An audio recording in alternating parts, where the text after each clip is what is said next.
하나님 말씀을 같이 읽습니다.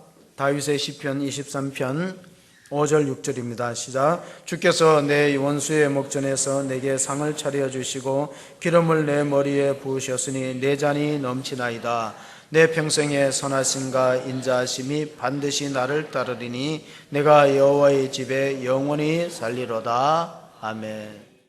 고려말 충신이자 유학자인 길재 선생은 이런 시조를 남겼습니다. 500년 도읍지를 필마로 돌아더니 산천은 의구하되 인걸은 간데 없네. 어지버 태평연월이 꾸미련가 하노라. 학창시절에 들어봤던 시조 중에 하나입니다. 고려 옛 서울 개성에 가니 자연은 그대로인데 인재는 고려 말에 충신과 인재는 다 사라져버리고 말았구나. 이 길재는 사문 가운데 하나입니다. 그래서 야은 길재, 포은 정몽주, 목은 이색, 이 사람을 고려의 충절을 지켰던 신하였다고 알려지고 있습니다. 새로운 나라가 탄생했습니다. 이시 조선 왕조가 이성계가 조선 왕조를 탄생시키고 관직에 등용하려고 했을 때 이 길재 선생은 두 임금을 섬길 수 없다고 고향으로 낙향해서 후학을 가르치다가 세상을 떠났습니다. 그의 제자들이 그를 기억하고 그에게 기념될 만한 정자를 하나 세웠는데 임진강가 벼랑 끝에 화석정이라는 정자를 그를 추모하여 세웠습니다. 그런데 얼마 안 있다가 임진왜란이 터졌을 때 이런 일화가 전해집니다. 선조대왕이 피난길에 의주로 가려고 피난길에 왔다가 임진강가에서 너무나 어둠이 칠흑 같은 어둠에 백길을 구분할 수 없을 때 그때 그를 모셨던 피난길에 도왔던 오성과 한음, 그 오성 이항복이라는 병조 판사가 율곡이 죽기 전에 자기한테 준 편지가 기억났습니다. 율곡 이 선생이 죽기 전에 편지를 하나 주면서 위기 때 펼쳐보라는 편지가 있는데 뜯어보니까 정자에 불을 질러라 하는 서신이 담겨 있기 때문에 그 화석정에 불을 질러서 백계를 밝혀서 무사히 피난했다는 일화입니다. 그렇다면 율곡 이인은 장차 8년 후에 자기가 죽고 나서 8년 후에 선조가 피난길에 이 길로 갈 걸 어떻게 알았겠습니까? 그에겐 성견지명이 있었습니다. 그래서 율곡 선생이 10만 양병서를 주장했어요. 우리가 외적의 침입을 대비해서 10만의 군사를 양성하지 않으면 나라에 위기가 온다. 그러나 간신들이 그것을 반대하고 받아들이지 않았어요. 그러므로 오늘 제가 종교개혁 500년을 돌아보면서 느끼는 게 바로 그것이에요. 우리가 역사를 통해서 교훈을 얻지 못하면 불행한 역사를 되풀이할 수밖에 없다. 고린도전서 10장 11절 12절에 보면 바울이 적었던 말입니다. 같이 읽어보겠습니다. 그들에게 일어난 이런 일은 본보기가 되고 또한 말세를 만난 우리를 깨우치기 위하여 기록되었느니라. 그런즉 선질로 생각하는 자는 넘어질까 조심하라. 500년 도읍지가 아니고 500년 종교개혁지를 돌아보면 제가 느끼는 것은 본보기다. 유럽의 교회는 우리 한국교회에 앞으로 일어날 일에 대한 본보이고 우리에게 깨우침을 주는 것이다. 그런즉 선질로 생각하는 자는 넘어질까 조심하라. 개인이나 공동체가 망할 때 보면 꼭 교만합니다. 우리는 이만하면 됐다 하고 자랑하고 자만심에 빠집니다. 그럼 망하게 돼 있어요. 겸손해야 되고 준비해야 됩니다. 영어 속담에 이런 말이 있어요. 준비에 실패하는 자는 실패를 준비하는 것과 같아. 유럽의 교회들을 보면은요, 엄청나게 화려하게 장엄하게 잘 지어졌어요. 정말 우리가 흉내낼 수 없을 만큼 대리석에다가 조각을 해갖고 엄청난 높이의 화려한 성당을 지었습니다. 그러나 그 신앙의 선조들의 발자취를 과연 따르고 있는가 하고 우리를 돌아볼 수밖에 없었습니다. 우리의 선조들은 500년 전의 신앙의 선조들, 우리는 한 100년 이상 150년 선조들은 진리를 수호하고 하나님 말씀을 따르기 위해서 생명을 내던지고 정말로 자기의 명예와 이익을 초월해서 교회를 지켰던 역사적인 사실을 우리가 현장 가운데서 보게 됩니다. 마틴 루터가 종교개혁을 일으킨 지가 500년 되었다고 해서 많은 참관객들이 성당에 오는데, 교회를 찾아오는데 보면은 예배자는 많지 않고 구경하는 사람들, 옛날에 화려했던 성전을 보는 사람들이 더 많다는 사실에 참담함을 금할 수가 없었습니다. 1517년 10월 31일 루터가 95개 조항을 내걸고 비텐베르크 선교에 하나님의 구원의 역사는 면죄부를 사고 팔고 이런 데서 이루어지는 것이 아니라, 인간의 공로에 근거한 것이 아니라 오직 하나님의 은혜, 하나님의 말씀, 믿음으로 말미암아 주어지는 것이라는 95개의 조항의 반박문을 내걸었습니다. 지금은 그 비텐베르크 선교의 정문에 보면은 그 95개 조항을 청동으로 새겨놓은 걸 볼 수 있습니다. 이렇게 철문에 95개 조항을 인쇄를 철판에다가 했어요. 쭉 이렇게 읽어보면은 우리가 뭐 외국말을 잘 모르지만은 교황에 대해서, 교황은 무오하다, 그런 어떤 전통과 그런 것에 근거한 것이 아니라 하나님 말씀에 의해서 구원받는다. 그리고 위에 두 개 십자가 그림 옆에 두 사람이 있는데, 하나는 종교개혁을 일으켰던 마틴 루터인데 한 사람은 누구일까? 그 십자가 좌우에 두 사람의 초상화가 그려져 있어요. 한 사람은 필립 멜랑이톤이라는 사람이에요. 그는 성직자가 아닙니다. 평신도입니다. 종교개혁에는 꼭 목회자만 그 앞장서서 일했던 게 아니에요. 평신도 가운데 멜랑이톤이라는 사람은 이 교회에서 지어진 교회 옆에 보면은 비텐베르크 대학이 있습니다. 아마 1500년대 유럽에는 대학에서 오늘날과 같은 학문을 가르쳤어요. 과학을 가르치고 신학을 가르치고 철학을 가르치고 의학을 가르치고, 그만큼 앞섰다는 거예요. 500년 전에. 그때 멜랑이톤은 이 루터와 동력자가 되어서 루터의 사상을 지지하고 그것을 교리화시켜서 많은 사람들에게 퍼뜨리는 일을 했기 때문에 교회가 그의 공로를 기념하여서 루터와 멜랑이톤의 초상화를 같이 그려놓았고, 그리고 무덤을 보니까 한쪽에는 성당 안에 무덤이 있는데 교회 한쪽에는 루터의 묘가 있고 한쪽에는 멜랑이톤의 묘가 있다는 것이에요. 루터가 주장했던 만인 제사장설에는 꼭 성직자만 하나님의 일꾼이 아니라 오직 하나님의 기름 부으심을 받고 소명을 받은 자는 누구나 다 하나님의 일에 참여할 수 있다. 그런 어떤 가톨릭의 교황권에 대해서 그 당시로 보면 도전이라고 여겼던 것입니다. 그 사람들은 이런 생각을 가졌어요. 사람이 구원받는 것은 선행과 공로가 있어야 된다.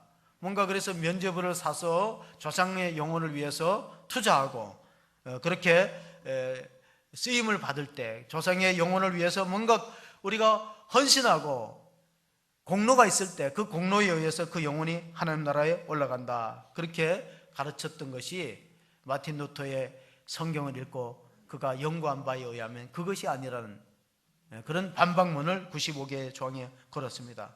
원래 그는 신학을 전공한 사람이 아니고 법학을 다녔어요. 아버지가 너는 장차 법관이 되라 그래서 법대를 넣었는데 여름방학 때 친구와 함께 방학에 집에 와서, 그가 태어난 곳은 탄강촌이었던 아이슬레벤이라는 곳에 태어났어요. 1483년도에 태어나갖고 이제 대학 생활을 할 때 여름방학에 친구랑 같이 고향집에 와서 지내다가 돌아가는 길에 길거리에 갑자기 천둥과 벼락이 치면서 소나기가 쏟아졌는데 그 벼락에 의해서 자기 친구가 그 자리에 쓰러지고 죽고 맙니다. 그때 루터는 하나님께 소원을 했어요. 하나님, 제가 하나님의 종이 되겠습니다. 그 자리에 지금 비석이, 돌비석이 서 있는데 저희들이 이제 거기 가서 루터가 회심하였고 루터가 하나님 만났던 자리에 그 돌비석에 보니까 이런 기도문이 적었어요. 성 안나여 저를 구해 주세요. 이때까지만 해도 루터가 믿음이 깊지 않았다는 거. 하나님을 찾아야 되는데 성 안나여 찾았어요. 성 안나는 어떤 수호신이냐면은 광산촌을 지키는 수호신이 성 안나였어요. 성 안나여 저를 도와주세요. 제가 주의 종이 되겠습니다. 그 귀절이 흰 글씨로 적혀 있습니다. 저게 아이슬레벤의 고향에 돌아왔다가 대학교로 가는 방학 기간에 그가 하나님의 종이 되겠다는 소원하면서 이제 수도사 생활을 하는데, 문제는 그가 성경을 연구하고 연구해 보니까 그것이 그 당시에 가르침과 자기가 성경을 깨달은 것과 차이가 있다는 사실을 알고 그가 95개의 저항을 걸고 정말 끝까지 진리를 수호하기 위해서 투쟁하다가 나중에는 죽을 때 이런 유언을 남겼습니다. 우리는 거지다. 이것이 진리이다. 딱 단 두 마디가 남겨진 것이 그 유언이 그 루터의 기념관 속에 적혀 있습니다. 초상화 옆에 뭐라고요? 우리는 거지이다. 이것은 진리이다. 그가 마지막 죽을 때 남긴 말이야. 무슨 뜻이냐면은 모든 것이 하나님께로부터 받았던 것이지 우리가 가지고 온 것은 없다는 것이에요. 내 생명도 하나님으로부터 주어진 것이고 내 가정도 자녀도 내가 가지고 있는 소유도 내 믿음마저도 하나님이 주신 것이다. 그러므로 우리는 거지다. 이것은 진리다. 마지막 숨을 거두기 전에 루터가 외쳤던 말이 그것이라는 것입니다. 나의 나된 것은 하나님의 은혜다. 사도 바울도 그런 고백을 했습니다. 고린도전서 15장에 나의 나된 것은 하나님의 은혜다. 역사를 우리가 구분할 때 1517년까지를 중세라고 불러요.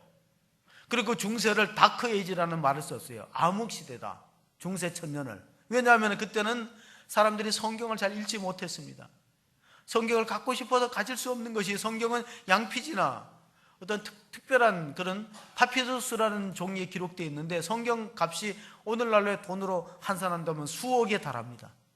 양피지 가죽에다가 사람들이, 서기관들이 일일이 적어서 만든 성경이니까 부피도 크고 가질 수가 없기 때문에 사제들이 성당 안에다 성경을 두고 읽고, 그리고 대부분의 미사들이 라틴말로 되어 있어요. 그들은 아무 뜻도 모르고 성당에 많이 몰려와서 영성체를 받으면서 그 예배를 드리고 진리에 대해서는 너무 깨달음이 없었던 것을 루터가 발견하게 되면서 그가 바르트 브루트라는 성에 피난가 갔고, 그 바르트 브루트라는 성은 높은 곳에 지어졌습니다.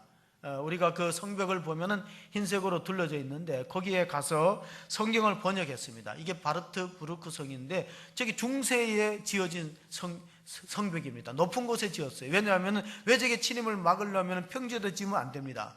높은 벼랑 끝에다 지었는데 너무 아름답고 많은 사람들이 구경하러 오는데 저게 어떤 곳이냐면은 루터를 보호하기 위해서 프리드릭이라는 영주가 말에다 태워서 저다 피신시킵니다. 그리고 수염도 깎지 말라, 이름도 바꾸라, 너는 붙들리면 죽는다. 천주교에서 교황들이 사람을 풀어갖고 너를 죽이려고 한다. 바울을 죽이기 전에는 먹지도 않고 마시지도 않겠다는 결사대가 40명 있듯이 1517년경에 이 루터를 죽이겠다는 사람들이 부지기수로 있기 때문에 이 프레드릭이 자기 성에다가 말을 타고 태워서 깊은 골방에다 가두어 놓고 거기 11개월 동안 피신합니다. 10개월 이상. 그렇지 않았더라면 루터는 생명을 유지할 수가 없었어요. 그만큼 그때는 천주교의 권력이, 교황의 권세가 막강합니다. 사람을 죽이고 살리는 것도, 왕을 임명하는 것도 다 교황의 몫이에요. 그만큼 정치 위에 종교가 있었던 시대가 중세 시대입니다. 저 성벽이 굉장히 넓은 터전에 지어졌는데 루터는 그 방에서 기도 생활을 했습니다. 한 번은 마귀가 찾아왔대요. 성경을 쓰고 있는데 마귀가 찾아와서 루터의 죄를 쫙 보여주면서 너가 이러고도 종교개혁을 하느냐, 너 과거에 이런 죄를 저질렀지 않느냐. 그 마귀가 나타나서 그럴 때 그때 루터가 잠시 시험에 들었대. 그러다가 생각할 때 아니다, 예수님의 보혈이, 예수님의 십자가에서 흘린 피가 나의 모든 죄를 씻고도 남음이 있다. 그래서 잉크병을 던져갖고 사탄아 물러가라고 쫓았다는 것이. 그 방에 그가 11주 만에 성경을 번역을 했는데 라틴말로 된 성경을 독일말로 11주면은 77일 만에 번역했어요. 오직 성경을 번역하는데 매달렸다는 거예요. 그래서 그가 독일어 성경을 출판하는데 하나님의 역사와 섭리는 얼마나 오묘한지 이런 일이 있었어요. 마틴 루터가 1517년에 종교를 일으킬 당시에 쿠텐베르크라는 사람이 금속알짜를 만들었어요. 이게 절묘하게 맞아떨어집니다. 만약에 쿠텐베르크가 금속알짜를 안 만들었더라면 루터의 종교개혁은 성공할 수 없습니다. 왜? 100년 전에 체코의 프라하에서 얀 후스라는 사람이 루터와 똑같은 주장을 했다가 화형을 당했어요. 불로 태워버렸어요. 종교 재판을 해갖고 감히 어떻게 교황의 권위에 도전한다 그래갖고 불로 태워버렸어요. 그 얀 후스가 죽으면서 한 말이 있어요. 너희들이 지금 거의 한 마리를 죽이지만은 앞으로 100년만 지나봐라, 100조가 나올 것이다. 그 백조가 루터예요. 100년 만에. 그러니까 1415년에 헝가리, 그러니까 지금은 그 체코슬로바키아라는 나라죠. 체코슬로바키아 프라하라는 중세 도시가 있어요. 거기에 얀 후스가 종교개혁을 일으켰다가 화형을 당하고 1415년에 그러고 나서 100년 만에 루터가 종교개혁에 성공할 수 있었던 것은 쿠텐베르크가 금속알자를 만들었기 때문에 지금도 유럽 사람들은 쿠텐베르크를 뭐라고 부르냐면 디바인 아트라고 불러요. 신의 예술이다, 신의 기술이다. 디바인, 하나님, 아트, 기술. 그래서 그 쿠텐베르크 동상을 세워줬습니다. 쿠텐베르크 동상을 보면은 옆에 기계가 하나 있어요. 프레스 누르는 기계 같은 게 있잖아요. 그게 금속알자예요. 다시 말하면 루터의 주장, 그가 1520년도에 그리스도인의 자유라는 논문을 썼을 때 그것을 막 인쇄해서 그 당시에 많은 독일 백성들에게, 영주들에게 보내니까 그 권력을 가졌던 제후들이나 영주들이 읽어보니까 루터의 주장이 맞거든. 지금 천주교가 잘못 갖고 있다는 걸 느끼면서 지지를 해줬어요. 그래서 프레드릭은 자기 성에다가 루터를 보호하고 이렇게 했기 때문에 그가 살아나고 결국은 종교개혁을 이루어서 오늘의 우리가 개신교가 탄생되었던 것이. 우리나라 역사로 돌아봅시다. 우리나라는 쿠텐베르크가 금속알자를 만들기 이전에 이미 금속알자를 만드는 민족이에요. 그래서 지금도 직지신경을 금속알자를 찍어낸 것이 유네스코 세계문화재에 등록이 되어 있습니다. 그럼 한번 조사해보면 알 수 있어요. 그런데 우리는 아무런 기념비가 없어요. 우리의 소중한 것을 지키는 정신이 너무 약화되었어요.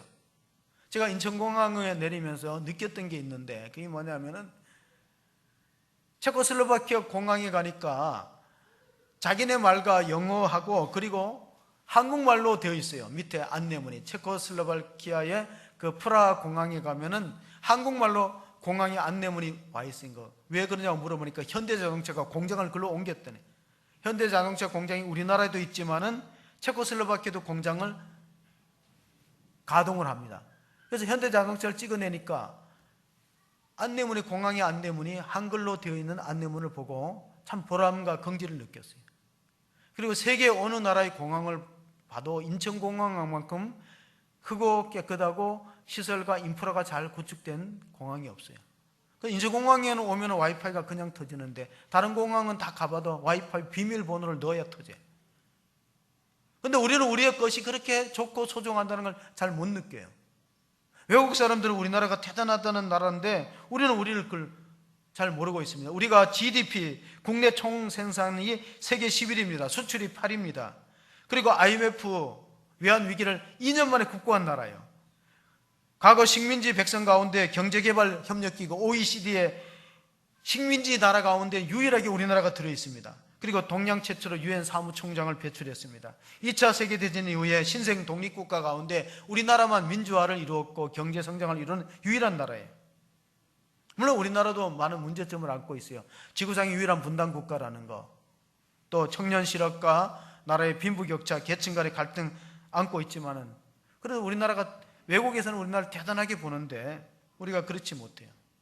안산이라는 도시를 봅시다. 안산이라는 도시는 녹지를 이루고 환경평가기구에서 2년간 연속으로 우리 안산이 숲의 도시다. 그리고 이 숲이라는 것은 천년 에어컨 역할을 한다. 미세먼지를 잡고, 그럼 안산이 이 녹지가 많은 것은 천년 에어컨이라는 거예요. 제가 몇 군데 도시를 돌아보니까요, 대부분의 식당은 에어컨이 없어요. 외국인 식당은 에어컨이 없다는 거예요. 심지어는 호텔에도 없어요. 가끔 가다가 아주 좋은 호텔은 에어컨이 있고 호텔이 없습니다. 그럼 어떻게 하면 방충망이 문을 열게 돼 있어요. 전기를 그만큼 아낀다는 거예요. 우리는 우리 것을 얼마나 아끼고 있습니까? 여러분, 우리 교회에 대한 얼마나 자긍심이 있습니까? 우리 교회도 많이 부족하고 개선되어야 될 점이 많아요. 근데 다른 사람은 좋게 얘기하는데 우리가 우리 교회에 대한 자부심이 있습니까? 오늘 시편 23편을 보면은 다윗이 자기 삶을 회고하면서 세 가지를 이야기합니다. 에베네셀의 하나님을 찬양했어요. 여기까지 인도하신 하나님. 그게 시편 23편 1절 2절이에요. 3절 4절 사망의 음침한 골짜기를 다닐지라도 해를 두려워하지 않을 것은 주께서 나와 함께 하심이라. 임마누엘의 하나님을, 현재적 나와 동행하신 하나님을 높여드렸어요. 그리고 앞으로 5절 6절을 우리가 읽었는데 사망의 음침한 골짜기를 넘어서서 앞으로 하나님께서 우리 교회를 통해서 이루고자 하는 놀라운 계획들이 있는데 5절 6절을 한번 같이 읽어보겠습니다. 오늘의 본문의 말씀 시편 23편 5절 6절입니다. 주께서 내 원수의 목전에서 내게 상을 차려 주시고 기름을 내 머리에 부으셨으니 내 잔이 넘치나이다. 내 평생의 선하심과 인자하심이 반드시 나를 따르리니 내가 여호와의 집에 영원히 살리로다. 다윗은 자기 인생을 해고해보며 과거의 은혜는 에베네셀의 은혜였다. 현재의 은혜는 임마누엘의 은혜다.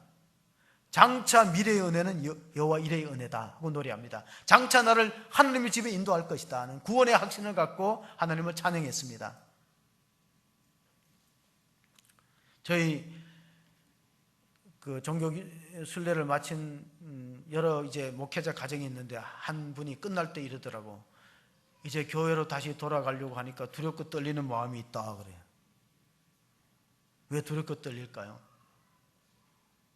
목회 환경이 넉넉지 않다는 뜻으로 해석할 수도 있고, 또 하나는 정말 우리가 정신 차리고 바르게 하지 않으면 한국 교회도 유럽의 전체를 밟을 것이다, 그런 마음에서 이야기한 것 같아요. 여행에 있어서 중요한 것은 어디를 보느냐도 중요하지만 누구랑 가느냐도 참으로 중요해요. 우리는 뭐 교회 이름을 대면 큰 교회, 작은 교회 섞여 있어요. 뭐 개척교회도 있고 큰 교회도 섞여 있으니까 다 알 수 있는데, 제가 여행지 가서 깜짝 놀랐던 거 하나가 있는데, 그 뭐냐, 식당에 들어가니까 한국말이 들려요. 화장실을 가다가 보니까 우리 교회 부흥회를 왔던, 한 4년 전인가 5년 전에 부흥회를 왔던 화곡동교회 목사님, 김의식 목사님이 벌떡 일어서는 거예요. 서로 그냥 우연히 마주친 거예요. 같은 식당에서. 목사님 어쩐 일이냐 하니까 우리는 교인들이 왔어요.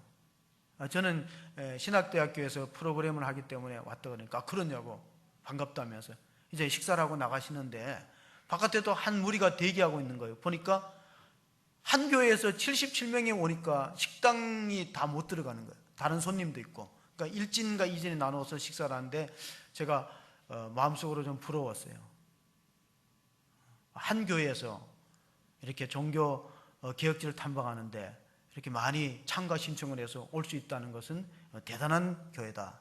우리도 언제 기회 되면은 우리 교인들이 함께 오면은 낯선 이 사람들이 모이는 것보다 훨씬 더 은혜스러울 것이다, 그런 생각을 하면서, 아무리 우리가 좋은 집에 잠을 자도요, 중요한 것은 자기 집이 최고라는 거예요.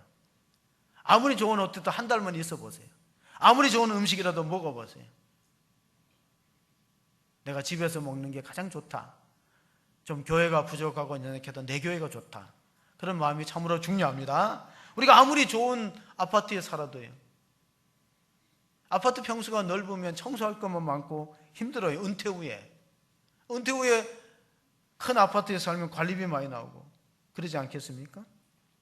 그래서 사람이 나이가 들면은 세븐업을 해야 된다는 말이 있어요. 세븐업. 여러분 잘 들어보세요. 누구나 다 나이가 먹기 마련이잖아요. 그러면 나이가 들면 세븐업이 음료수가 아니고, 첫째는 클린업. 나이가 들수록 깨끗이 씻으라는 클린업. 목욕도 자주 하고. 두 번째로는 드레스업이라, 나이가 들수록 비싼 옷을 입으라는 게 아니에요. 옷을 예쁘게 입으라는 드레스업. 세 번째로는 나이가 들수록 쇼업, 숨지 말고 당당하게 자기를 표현하라는 거예요. 네 번째로는 페이업입니다. 페이업은 뭐냐, 지갑을 열라는 뜻이에요. 다섯 번째는 셋업이에요. 입술은 닫고. 제가 딱 공항에 내리니까 안내하는 분이 그러더라고. 입술은 닫고 지갑은 여세요 그러더라고. 아유, 제가 얼마나 부담이 되는지. 그러니까 이제 여행지를 다니면서 커피를 사란 뜻이에요. 입술은, 나이가 드시면은 입술은 닫고 지갑은 여세요 그러더라고. 그래서 가만 보니까 나이 순서로 따지니까 우리가 한 세 번째 되는 것 같아요. 우리보다 나이 많은 분은 두 가정이고 나머지는 우리가 보다 나이가 적어. 야, 이거 큰일이구나. 근데 서로 자원하는 사람들이 많아요. 내가 먼저 섬기겠습니다 해서 잘 하나님 마쳤습니다. 다윗이 시편 27편 4절에 보면은 다윗의 소망이 뭐인가 하는 걸 우리가 한번 찾아보기를 원합니다. 내가 여호와께 바라는 한 가지 일, 그것을 구하리니 곧 내가 내 평생에 여호와의 집에 살면서 여호와의 아름다움을 바라보며 그의 성전을 사모하는 그것이라. 자, 다윗은 왕궁을 화려하게 지었어요. 그러나 왕궁에 거하는 것보다가 하나님의 아름다움을 바라보며 그 성전을 사모하는 것이 다윗의 신앙이었기 때문에 하나님이 다윗을 축복하셨다 하는 걸 알 수 있습니다. 하나님이 우리를 인도하시는 길은 빠른 길이 아니고 바른 길이다 하는 우리가 마음에 새기셔야 돼요. 우리는 다 빠른 길을 원해요. 특별히 한국 사람들은 빨리빨리 성공하고 빨리빨리 돈 벌고 빨리빨리 출세하고 이걸 얼마나 바래요. 그래서 우리나라 택배가 가장 빠르대. 로켓 택배가 있대. 로켓으로 보내는 로켓 택배가 있고 택시도 총알 택시가 있잖아요. 그래서 우리나라가 북한이 쳐들어오려고 하는데 지금 잠잠한 게 우리나라는 총알 택시가 다니고 핵가족이고 폭탄주가 있대. 그런 소식을 들은 것 같아. 핵가족, 가족에도 핵이 있고. 여러분, 종교개혁의 정신이 뭐냐면 말씀을 따라서 순종하는 삶을 산다. 이게 종교개혁의 정신이에요. 말씀을 따라서 순종하며 살다. 근데 우리가 말씀을 따라서 순종하는 게 참 어렵습니다. 왜냐하면 내 생각과 내 경험과 내 주관이 있기 때문에 그걸 포기한다니 너무너무 힘들어요. 특별히 교회가 권력화되고 대형교회가 되고 교회가 힘을 가지면요, 전통과 자기 생각을 내려놓지 못합니다.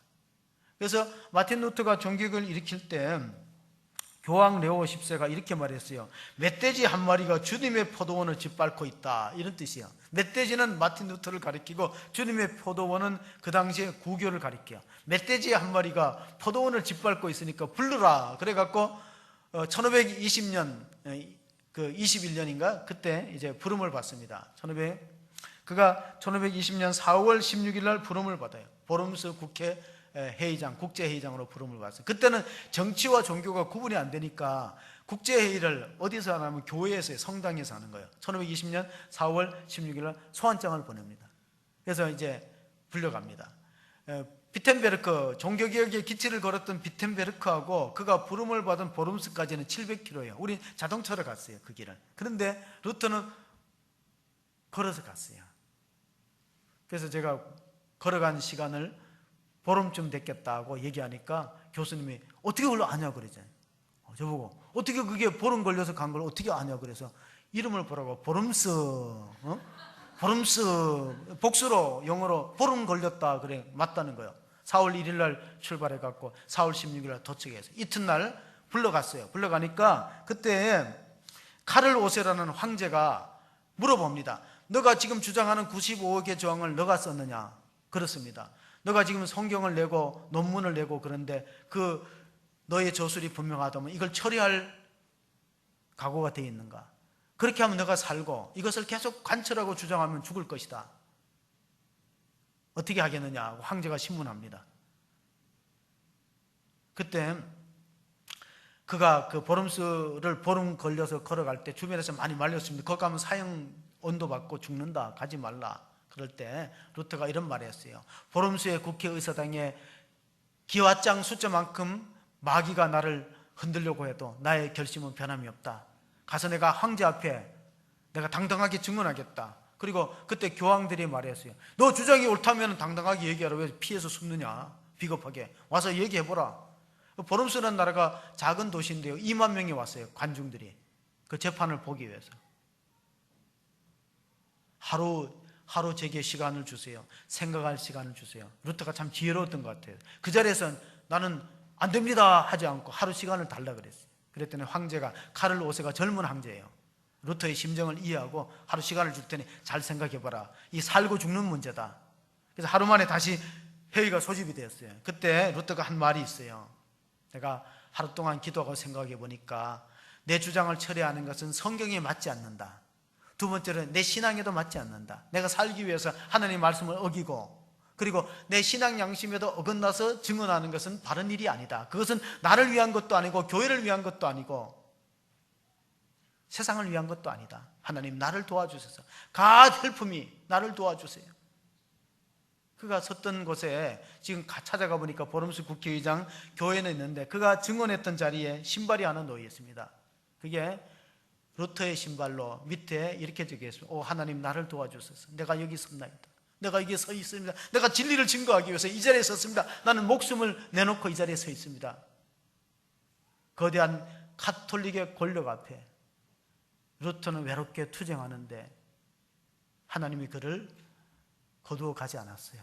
종교가 이루어지려면은 루터가 있어야 되고 루터를 필요로 했기 때문에 그가 서 있는 딱 그 자리에 저기서 증언했어요. 하나님 나를 도와주세요. 내가 살기 위해서 여기서 내 주장을 철회하고 내 신앙 양심을 어긋나는 그런 증언을 할 수 없습니다. 결국은 루터는 그 지역에서 추방당하면서 이렇게 되었어요. 아무나 루터를 죽이는 사람은 사형제에 해당되지 않는다는 몸벌책을 선포했어요. 황제와 교황이 루터를 죽이는 사람은 사형제를 묻지 않는다 그랬어요. 그럼 죽은 목숨이나 마찬가지인 거예요. 누구라도 루터를 죽여도 아무 죄가 없는 거예요. 그런데 결국 하나님이 그를 보호했습니다. 그는 바르트부르크 성에서 성경을 번역했기 때문에 그것은 우리는 하나님이 루터에게 주는 반전의 은혜다. 내주는 강한 성의와 방패와 병기 대신에 여러분 조금 전에 우리 화면에 봤던 그 바르트부르크 성의 높이가 100m가 넘습니다. 그 위에 보면 글씨가 있는데 우리가 두 번째 사진으로 봤어요. 두 번째 사진을 보면은 그가 지었던 찬송가 가사가 그 두 번째 사진 위에 자세히 보면은 시커먼 테두리 밑에 글씨가 있어요. 그게 뭐냐면은 찬송가 가사예요. 585장 내주는 강한 성의와 방패가 되시니 큰 환난에서 나를 건지리라. 그 자기의 죽음의 위기에서 건져주신 하나님을 찬미하는 찬송시를 거기다가 적어 놓았습니다. 저 첨탑의 높이가 100m 넘습니다. 가보면 얼마나 화려하고 장엄하게 지었는가. 과연 지금은 그런 루터의 개혁 정신과 진리를 수호하기 위해서 목숨을 내거는 그런 일꾼들을 찾아볼 수 있는가. 그게 오늘 우리의 숙제입니다. 에브라함 링컨은 이렇게 말했습니다. 인류에게 주신 하나님의 가장 큰 선물은 성경 말씀이다. 인류에게 주신 가장 큰 선물이 성경 말씀인데 루터가 피시 내서 선물을 줬는데 그게 바로 신약 성경을 만들어내고 34년에 구약까지 다 번역했어요. 근데 그 당시 인구가 얼마 안 될 때 루터가 만들었고 찍어낸 성경을 50만 부나 팔렸어요. 독일 안에서 50만 부. 그러므로 우리가 종교개혁의 세 가지 원리가 뭐냐? 오직 말씀, 성경, 오직 은혜, 오직 믿음입니다. 요한복음 8장 32절에 보면은 예수님께서 이런 말씀을 주셨어요. 같이 읽어봅니다. 진리를 알지니 진리가 너희를 자유롭게 하리라. 교회를 다니면서 진리를 모르면 자꾸 속박을 당해요. 신앙생활이 구속이 되고 기쁨이 없고 자유가 없어요. 올바른 믿음을 가지기 위해서는 성경으로 돌아와야 됩니다. 오늘 우리가 여호와 일의 축복을 받기 위해서는 창세기의 기록을 우리가 읽어보셔야 돼요. 창세기 보면 창세기 22장 5절에 하나님께서 아브라함을 시험했습니다. 그때 아브라함이 순종하여서 종들에게 이르되 너희는 나귀와 함께 여기서 기다리라 하고 내가 아이와 함께 가서 저기 가서 예배하고 우리가 너희에게로 돌아. 여기서 우리라는 단어를 한번 주목해 보세요. 왜냐하면 이삭을 번제로 바치는데 이삭이 죽으면은 내가 너희에게 돌아오리라고 해야 문맥이 맞아요. 우리가 돌아온다는 뭐냐? 나와 우리 아들 두 사람이 함께 돌아올 것이다. 하나님이 이삭을 거두어 가지 않을 것이다. 내가 순종하면은, 내가 죽을 준비를 하면 하나님은 살릴 준비를 할 것이다는 믿음이 있었다는 거예요. 이게 아브라함의 부활신앙입니다. 그래서 거기 갔을 때 6절, 7절을 보면 아브라함이 번제나무를 가져다가 아들 이삭에게 지우고 손에는 한 손에 불을 들었어요. 횃불을 들었어요. 한 손에 칼을 들었어요. 번제라는 것은 짐승을 쪼개서 태우는 제사이기 때문에. 그리고 7절에 가슴 아픈 질문을 듣습니다. 이삭이 그 아버지 아브라함에게 말하여 이르되 내 아버지여 하니 그가 이르되 내 아들아 내가 여기 있노라. 이삭이 이르되 불과 나무는 있거니와 번제할 어린 양은 어디 있나이까. 성경을 주석하는 사람이 이렇게 말했어요. 아브라함이 3일 길을 걸어가면서 장작을 준비할 때 장작을 펴는 아브라함의 심정은 자기 심장을 쪼개는 것과 같았다. 자기 심장을 쪼개면서 장작을 준비해서 아들한테 지우고 사흘 길을 모리아산 언덕을 올라가는데 폰나드라는 구약학자는 그 모리아산은 구약의 골고다 언덕을 올라가는 것과 같아. 그리고 이삭은 예수님의 모형이다. 아브라함은 하나님의 모형이다. 이삭이 지고 갔던 나무는 십자가를 뜻한다. 이삭은 제단 위에 칼을 뽑아서 아브라함이 죽이려고 할 때 하나님 말립니다. 아브라함아 아브라함아 이제 그만두라. 내가 너희 믿음의 진정성을 보았노라. 내가 너로 큰 민족을 만들게 하고 너가 감당할 수 없는 복을 주겠다 하는 축복을 선언합니다. 여러분, 아브라함이 믿음으로 의로움을 받았지만은 행함으로 그 믿음을 완성했습니다. 14절 읽어보겠습니다. 창세기 22장 14절을 함께 읽습니다. 아브라함이 그 땅 이름을 여호와 이레라 하였으므로 오늘날까지 사람들이 이르기를 여호와의 산에서 준비되리라 하더라.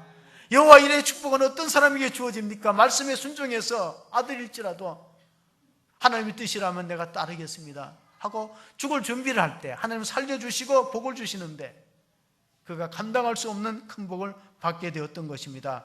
창세기 15장 6절에 보면은 하나님이 아브라함이 여호와를 믿으니 여호와께서 이를 그의 의로 여기시고, 소위 말하는 이신칭의, 루터가 주장했던 이신칭이 믿음으로 의로워진다는 것은 이미 창세기 15장 6절에 있었지만은 진정한 복은 행함으로 올 수 있다는 사실입니다.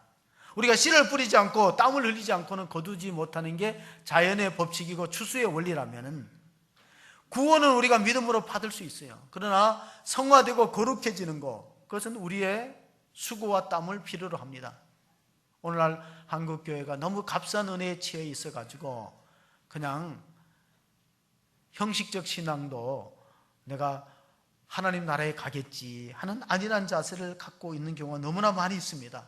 오늘 시편의 말씀을 보면은 주께서 내 원수의 목전에서 상을 베푸시고 내 머리에 기름 부으셨다. 여기서 원수의 목전은 다윗을 해치려고 하는 수많은 정적들이 있어요. 사울 왕을 비롯해서. 그럼에도 불구하고 그는 하나님의 은혜를 사모하면서 하나님의 도우심을 구하면서 기도하는 삶을 살았어요. 다윗은 광야 시절이 있었기 때문에 왕으로서의 믿음을 잘 지켜가는, 축복을 빼앗기지 않는 사람이 되었습니다. 축복은 받는 것도 중요하지만 지키는 게 중요해요. 하나님 주신 복을, 건강을 지키는 것, 하나님 주시는 축복을 지키는 것이 중요한데 그것이 어떤 사람에게 주어지는가? 하나님 말씀을 생활 가운데, 삶 가운데 적용하는 그런 실천적인 신앙이 참으로 중요합니다. 루트가 독일에서 종교개혁을 일으켰다면 스위스는 칼빈이라는 사람이 있어요. 칼빈은 이렇게 말했습니다. 나의 심장을 하나님께 드립니다. 나의 심장을 주 예수님께 드립니다. 즉각적으로 신실하게, 즉각적으로 드린다고 했어요. 그도 종교개혁의 제의를 받았을 때 처음에는 주저했어요. 뭐라고 했냐면 나는 몸이 약한 사람입니다. 나는 학자이지 나는 개혁자가 아닙니다. 개혁을 하려면 용기가 있고 담대해야 되는데 루터는 그런 성향의 사람이었어요. 그러나 칼빈은 조용하고 학자고 내성적인 사람이에요. 몸도 약합니다. 나는 종교개혁에 합당하지 않은 인물이었습니다 했을 때 파렐이 그를 끌어들이면서 스위스의 종교개혁을 하려고 했던 파렐이 화를 냈으며 하나님의 뜻을 어기고 자기 편안과 안위를 추구하면 하나님이 그냥 두겠냐고. 그럴 때 칼빈이 마음을 바꾸었어요. 당신의 음성이 하나님의 음성이라면 내가 내 심장을 드리겠습니다. 즉각적으로 끝까지 신실하게. 그러므로 스위스에서도 종교개혁이 일어나고 그 종교개혁을 누가 배웠냐면 스코틀랜드의 존 낙스가 배워서 장로교를 만든 거예요. 오늘날 장로교는 존 낙스로부터. 그러나 그 기원을 거슬러 가면은 존 칼빈이 있고 또 루터가 있다는 사실입니다. 시편 83편 10절을 한번 읽어보시겠습니다. 고라자손의 시편입니다. 주의 공정에서의 한날이 다른 곳에서의 첫날보다 나은즉 악인의 장막에 사는 것보다 내 하나님의 성전 문지기로 있는 것이 좋사오니. 자, 이 모든 시편의 기자들과 종교개혁자들의 공통점은 교회를, 자기 심장을 바쳐서라도 아끼고 지키려는 의지가 있었다는 거예요. 어거스틴은 이렇게 말했어요. 성자 어거스틴은 나는 뒤늦게 너무나 당신의 아름다움을 발견했습니다. 그게 교회예요. 교회의 아름다움을 너무 뒤늦게 발견했습니다. 하나님을 아버지로 섬기는 자는 교회를 어머니로 받들어야 된다. 어거스틴은 태아가 모태를 떠나서 존재할 수 없듯이 신자는 교회를 떠나서 존재할 수 없다. 우리의 신앙은 교회라는 터전 위에 세워지지 그냥 내가 떠나서 내 홀로 신앙생활을 지킨다는 건 참으로 힘든 일입니다. 그래서 다윗은 시편 27편 10절에 이런 고백을 했습니다. 내 부모는 나를 버렸으나 여호와는 나를 영접하시리라. 나를 끝까지 받아줄 수 있는 것은 교회다. 내가 여호와의 집에 영원히 거하리라는 것은 이 다윗이 장차 왕궁에 영원히 사는 존재가 아니라 하나님의 집에 천국에 영원히 거하는 것이지, 내가 가야 될 것은 하나님의 나라이지 지상의 왕궁이 아니라는 뜻입니다. 칼빈이 죽을 때 성경 말씀 한 군데를 계속 반복해서 여러 번 읽었다는 고백이 기록이 나오고 있습니다. 그 성경 말씀은 로마서 8장 18절입니다. 같이 봅니다. 생각하건대 현재의 고난은 장차 우리에게 나타날 영광과 비교할 수 없도다. 하나님의 영광을 위해서 살았던 사람들은 고난이 따르고 핍박이 따르고 어려움이 있지만은 장차 하나님이 다 보상하시고 갚아주신다. 그러므로 고난은 축복의 전주곡이다. 여기푼 것 같다. 우리 장로님이 기도하신 것처럼 오늘의 고난은 위장된 변장된 축복과 같다는 사실을 칼빈은 이야기를 했습니다. 우리 믿는 사람들은 종교개혁의 원리가 세 가지 있다는 걸 잘 알아요. 오직 믿음, 오직 은혜, 오직 성경 말씀. 거기 한 가지 더 붙인다면은 오직 그리스도로부터 하나님께 영광을. 고린도전서 10장 31절에 보면 바울이 고린도 교회에게 주시는 말씀은 무엇입니까? 그런즉 너희가 먹든지 마시든지 무엇을 하든지 다 하나님의 영광을 위하여 하라. 우리가 살든지 죽든지 하나님의 영광을 위해서 하는 것이 참으로 중요합니다. 그러므로 종교개혁 500주년을 우리가 기억하면서 한국교회가 정말로 바꾸어야 될 게, 하나님의 교회가 성경 말씀을 중요시 여겨야지 개인의 체험을 우선시하면 안 됩니다. 그리고 교회의 직제나 제도는 명예나 이익을 위해서, 권력을 위해서 주어지는 자리가 아닙니다. 오직 섬김을 위해서 주어지는 자리다. 또 하나는 우리가 다음 세대를 믿음으로 잘 기르지 않는다면 유럽 교회 전체를 밟을 수밖에 없다는 사실을 깨닫게 됩니다. 자, 미국의 경우를 보면은 북미보다가 남미의 사람들이 먼저 갔어요. 아르헨티나의 정치 지도자와 미국의 기자가 서로 만나서 대화했던 일이 있었습니다. 그때 미국의 기자가 이런 정치적인 현안을 물어보려고 할 때 아르헨티나의 정치 지도자가 말했습니다. 도로 질문했습니다. 인터뷰를 하기 전에, 당신은 남미의 사람들이 먼저 왔는데 지금은 남미는 가난해지고 북미는 잘 사는 이유를 아냐고 기자한테 역으로 질문하니까 기자가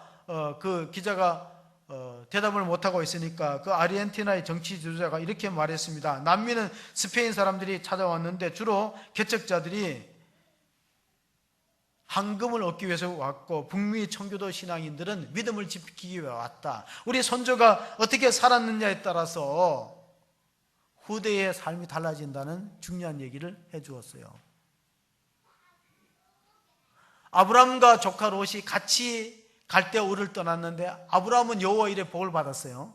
근데 조카 롯은 용두사미의 신앙으로 끝났습니다. 똑같이 교회에서 신앙생활을 하는데 어떤 사람은 여호와 일에 예비된 축복을 받고 후손이 창대케 되는 은혜가 있는가 하면 어떤 사람은 그렇지 못하고 몰락해요.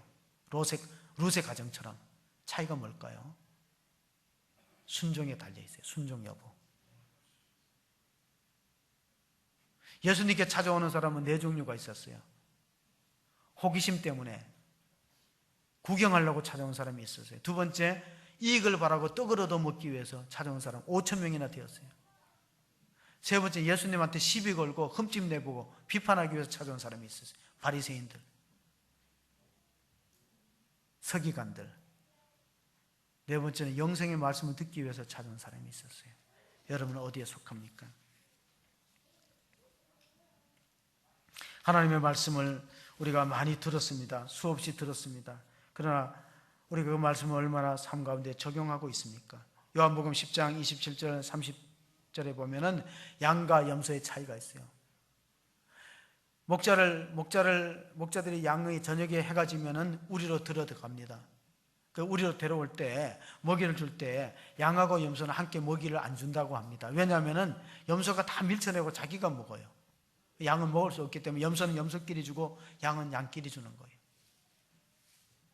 같이 한번 읽어보겠습니다. 내 양은 내 음성을 들으며 나는 그들을 알며 그들은 나를 따르느니라. 내가 그들에게 영생을 주노니 영원히 멸망하지 아니할 것이요 또 그들을 내 손에서 빼앗을 자가 없느니라. 그들을 주신 내 아버지는 만물보다 크심에 아무도 아버지의 손에서 빼앗을 수 없느니라. 성도의 구원이 확실한 것은 우리가 하나님을 붙드는 것이 아니라 하나님이 여러분을 붙드는 것을 믿으시기 바랍니다. 하나님의 손에서 빼갈 사람이 없어요. 빼갈 세력이 없고 사탄의 권세도 빼앗아 갈 수 없기 때문에 우리가 하나님 구원받은 백성이라면 말씀의 귀를 기울이라는 거예요. 양은 목자의 음성을 듣습니다. 그리고 목자는 그에게 넘치는 잔으로 축복합니다. 시편의 116편 12절에 보면은 내가 내 잔이 넘치나이다 다윗의 고백은 결국은 구원의 잔을 말합니다. 12절 13절 읽어보겠습니다. 내게 주신 모든 은혜를 내가 여호와께 무엇으로 보답할까? 내가 구원의 잔을 들고 여호와의 이름을 부르며 하나님 우리에게 주시는 잔이 넘치는 것 가운데 구원의 잔만큼 우리가 빼앗겨서는 안 되고 그것이 얼마나 소중한 가치가 있는가. 그리고 구원의 잔이 넘치면은 우리가 구원의 잔을 이웃에게 나누는 삶을 사셔야 됩니다. 나 혼자 구원받는 것으로 만족하고 안심하고 끝내서는 안 됩니다. 하나님 내게 베풀어 주신 은혜가 너무나 크기 때문에 나도 이웃을 내 주변을 구원하기 위해서 주님이 피를 흘리신 것처럼 종교개혁자들이 진리를 지키기 위해서 자신을 드린 것처럼 아브라함이 여호와 일의 복을 받기 위해서 자식을 하나님의 제단에 바친 것처럼 우리의 심장을 주께 드릴 수 있는 복된 성도 여호와 일의 축복을 예비된 은혜를 경험하는 교회와 성도가 되시기를 주의 이름으로 축원합니다. 아멘. 하나님 아버지 감사합니다. 오늘 다윗은 시편 23편의 결론으로 주께서 내 원수의 목전에서 내게 상을 차려주시고 기름을 내 머리에 부으셨으니 내 잔이 넘치지 않다고 고백했습니다. 내 평생의 선하심과 인자하심이 반드시 나를 따르리니 내가 여호와의 집에 영원히 살리로다. 하나님, 사랑하는 호수종한계 성도들은 신앙생활을 시작했다가 용두삼위로 끝나는 그러한 믿음이 없기를 간절히 소망합니다. 여호와의 집에 이룰 수 있는 구원의 확신을 갖는 성도가 되게 도와주시옵소서. 이 구원의 잔을 높이 들고 하나님을 찬양하며 이웃에게 넘치는 잔을 흘러보내서 나눌 수 있는 생명의 유업을 함께 받을 수 있는 복된 성도가 다 되어서 하늘의 상급과 면류관의 주인공이 되면 물론이요 이 땅에서도 여호와 일의 예비된 축복을 경험할 수 있는 복된 성도가 다 되게 도와주시옵소서. 우리 구주 예수 그리스도의 이름으로 기도하옵나이다. 아멘.